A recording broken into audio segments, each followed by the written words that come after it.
Welcome to the Bruce Williams channel. I really appreciate you tuning in today to this video. I am on the cusp of 100,000 subscribers, which is amazing. So thank you so much for watching, for supporting me. I really appreciate that. But that being said, I'd like to talk directly to one of my viewers, to Brad, who is just starting his automatic watch journey. And he has a budget of about $2,000. So in this video, I'm going to give Brad suggestions. I'm going to be dropping in macro shots and wrist rolls and loom shots of various watches that cost anywhere from $200 on up to $2,000. And they're watches that I have personally experienced, filmed, reviewed, or owned that I think Brad should just take a look at. And if you agree with me, back me up. Place that in the comment section. If you disagree with me, well, call me out and tell me where I'm wrong. If you have your own experiences and suggestions, I welcome those in the comment section because, again, Brad is just starting his automatic watch journey. And so I think the more opinions that he can draw from, the better. He is about to walk off of a cliff without a parachute. So as much information as we can give him will help him in this awesome free fall into automatic watches. So right now, Brad is again looking at the $2,000 level for the total, right? That's the total budget. He's open to getting 2 or 3 watches. And there's a couple of different schools of thought here. One is maximize that budget. Go as expensive as you can with one watch. And then the other, obviously the other school of thought is to go variety. Maybe buy 4 $500 watches as opposed to one $2,000 watch. And I think there is some validity to go either way. Here's the thing, Brad, you are going to make mistakes in this journey, in this free fall, this absolute blast that you're about to have with automatic timepieces. So that's okay to make a mistake. And it's okay to admit you made a mistake. I've made a lot of mistakes in my years of being a watch enthusiast. Some of them have been small and minor, and some of them have been massive. And you know what? I wouldn't change my journey because every mistake and experience that I've had has honed my watch taste. And you'll find over the years that your taste, will likely change a little bit. Your watch palette will be refined in a sense of speaking. So again, it's okay to make a mistake. Maybe you start off with 5 $400 watches, and a year from now, you want to try that one $2,000 watch or $1,800 watch.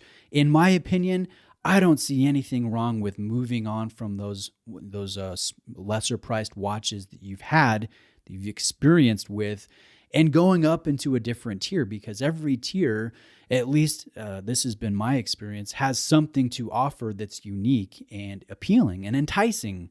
And maybe you don't like having one $2,000 watch. You like having 2 $1,000 watches. Or maybe you think that you would be the most excited with a $5,000 watch. Or you know what? Watches are overrated. All I need is like a $300 watch and I'm good. I don't need anything else. I think you need to find your comfort zone. You need to find your sweet spot, and you need to recognize, and maybe you already do, but mistakes will happen. And that's okay. That it's not a big deal. But that being said, I will say, in my opinion and in my experience, the very best brand new watch that you can buy in terms of value is the Tissot PRX. You can go quartz, you can go automatic, you can go chronograph. I think the best value is found with the automatic, with the Powermatic 80 movement, with the lovely texturized dial. There is a lot of light play on this watch, and you can take off the bracelet, the integrated bracelet, and there are makers that make aftermarket rubber and leather, so you can play with the strap, but I think this one just offers the most. The retail price is $650, but if you're interested, I have a discount code with an authorized dealer that takes the price a lot closer to $500. So that's something that I would really seriously consider because I think it's the leader in terms of value. And if you got a black dial or a blue dial, that thing looks great with a shirt and tie, but it also looks even better when you're wearing jeans and a t-shirt. It's versatile. It's got the light play. It's got the design. It's very accurate. Nice specs, a good ETA modified movement with an 80-hour power reserve. I think that's the best. But there are also other competing watches from the same ownership group, the Swatch Group. You could look at Mido, you could look at Hamilton, you could look at Longines, you could look at Rado, or you could look outside the Swatch Group and you could go with used watches as well. I know not everybody likes buying a used watch, but you'll find you can go higher than your original budget because you let somebody else take that depreciation hit. So if you find a good condition, let's say Ball or Zinn or Stova or Longines or Oris or Seiko, you could go a number of different directions and get a great watch for a price that you didn't expect you would be paying for that particular model. From my own experience, I have really loved Seiko. And not everybody likes Seiko. I think it's actually popular these days to trash on Seiko and say, no, you know what? Seiko just doesn't have it. They don't have the value. If that $1,000 watch was $200, then I would like it. Well, obviously, right? You'd like to get a $2,000 or $1,000 watch for $200. But realistically, I think Seiko makes excellent watches. Above average finishing, above average dial details, complete vertical integration with the production. They make their own crystals. They make their own luminescent formula. They make their own oils that go into the movements that they produce. So I don't agree with the Seiko bashing these days. I get why it happens, but I think Seiko is a great brand to consider for a sub $2,000 watch. One that I recently reviewed that was particularly exciting was the 5th generation Sumo. It had a ceramic bezel insert, a sapphire crystal, one of the most lovely dials that I've seen with the texture and a fume color application, a 70-hour power reserve, a very solid bracelet with a milled clasp, an unbeatable design identity that is kind of in your face, but also refined at the same time. It's kind of a weird watch that works as a brash tool watch, but also one that looks pretty sharp with a collared shirt. So that one is one I think to consider. I really love Oris. I think if you found a good Oris, a Diver 65 or an Aquis, you'll probably have to go used, but you could find a pretty decent one in great shape and really add maybe to that Tissot PRX or the Seiko Sumo. Those are certainly directions that I would encourage you to just take a quick cursory look at. And then the other thing to consider is your style. What type of watch do you enjoy? What is best suited to your lifestyle? Are you in meetings all the time? Do you need a date? Do you go swimming a lot? Are you very active? And are you casual in your dress? Would you be better suited off with a dive watch or more like a dress piece or maybe a hybrid of the two? A sports piece that could go into water but is not necessarily a diver. You need to look at those types of things. If you're into divers, one of the funnest brands sub $2,000 for a dive watch is Doxa. You can really get a colorful watch that has original design identity that goes back to the 1960s.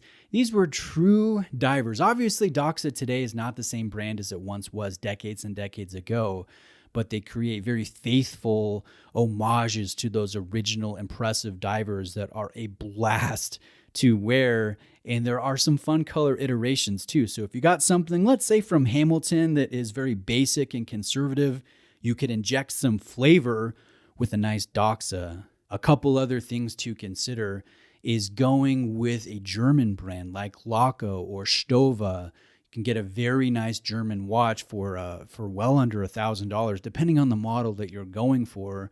I think a lot of people will say Zinn or Damasco, but if you're doing that, you're going to be maxing out that $2,000 budget pretty quickly. I think those brands don't have the same value as they used to, but brands like Laco and Stova, I think, are more attainable and better suited to that sub $2,000 price. Now, lastly, before I ramble on too much, let me give you a suggestion to look into if you want to just go all out and blow that entire budget on one watch, I think a great one to consider is the Tudor 1926.